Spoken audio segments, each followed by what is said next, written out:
Welcome to the Roadmap Radar for May 22. This is the show where I trawl through the Microsoft 365 roadmap and pick out the best new features and updates that I think you'll be interested in.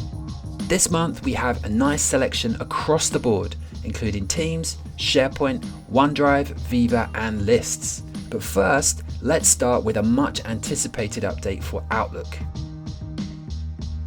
Loop components for Outlook are finally here. Well, almost. There has been a little delay. They were supposed to be here already, but coming in late May, there will be a loop button on new messages we create and ones we've replied to. Just like in Teams, loop components are live interactive objects like text, lists and tables that will be able to drop into Outlook messages. And once they're there, they can be updated in real time by anyone who has the email in their inbox. This new feature is coming to Outlook Desktop for Windows and Outlook on the web. Not for Mac yet, so tough luck Apple users, which is me included. Now I'm really excited about this one because I think it means that we'll be able to create a loop and use it in Outlook and Teams at the same time, which is a game changer for Microsoft 365. This is going to roll out in preview in May to Outlook for Windows and Outlook on the web, and then it will roll out to everyone starting in July.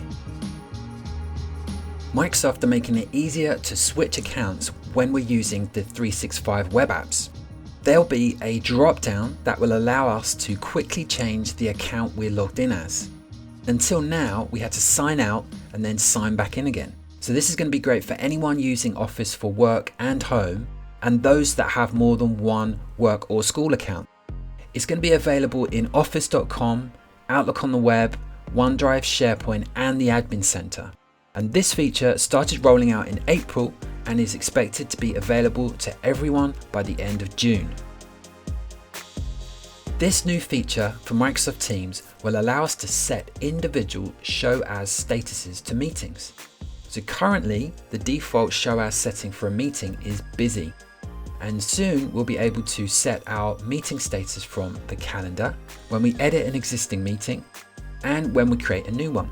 And when the organizer sets the status, it will automatically set it for all the attendees.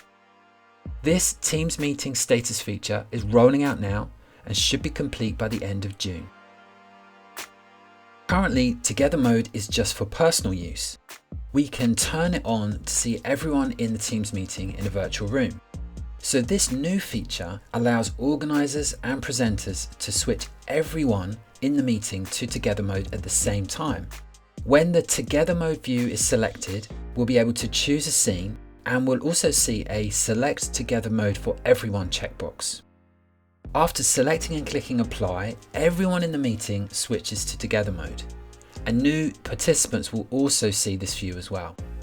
So this new feature is rolling out to Teams Desktop on Windows and Mac this month and should be available to everyone by July. A new inspiration library has been added to the Viva Insights app in Teams. The inspiration library is full of useful and insightful articles and videos from sources like the Harvard Business Review that none of us will ever have the time to read or watch. The goal is to give us insights in how to be productive and look after our well-being. This feature has rolled out to Teams on Windows, Mac, iOS and Android and should be available to everyone now. This new feature gives us easy access to our Teams files from OneDrive. Under the quick access list in OneDrive now, we'll see a More Places link. That will take us to a page where we can see a card for each of the teams that we're a member of. Clicking on any of these will show us all the files in that team, and there's a channel view and also a site library view. This will save us time because we then don't have to open up Teams or SharePoint to get to the files. This feature is rolling out now and should be complete by the end of May. This is an update that will apply to audio and videos stored in SharePoint and OneDrive. The web player for these files will have two new features called About and Custom Thumbnail. If you have permission to edit the video, we'll be able to go into the video settings and edit the title and description for that file. We'll be able to upload a custom thumbnail or select a frame from the video to be the thumbnail. That will be used wherever the video is seen in Microsoft 365. The About and Custom Thumbnail features are rolling out now and should be available for everyone by the end of June. The Sections feature that we use to format SharePoint pages is getting a refresh. Page authors will be able to access section templates from the Plus menu, and there will be 6 different templates to choose from.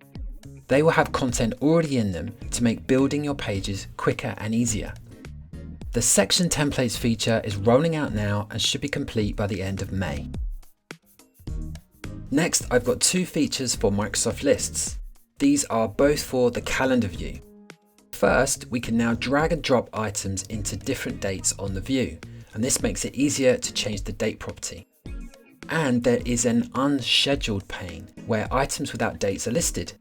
You can drag them onto the calendar to update the date property without having to open up the item. These features are rolling out now and should be available by the end of May. And finally, Microsoft Lists is now available on Android. With the List app, you can create new lists with templates, you can view your lists and work with the data even when you're offline, you can organize the list data using sorting, filtering and grouping, and you can upload files like photos and videos from your phone. Microsoft Lists should be available to everyone in the Google Play Store now. Okay, that's all I've got for you this month. If you liked this video, then please don't forget to like it and subscribe to the channel. Thanks for watching, and I'll see you next time.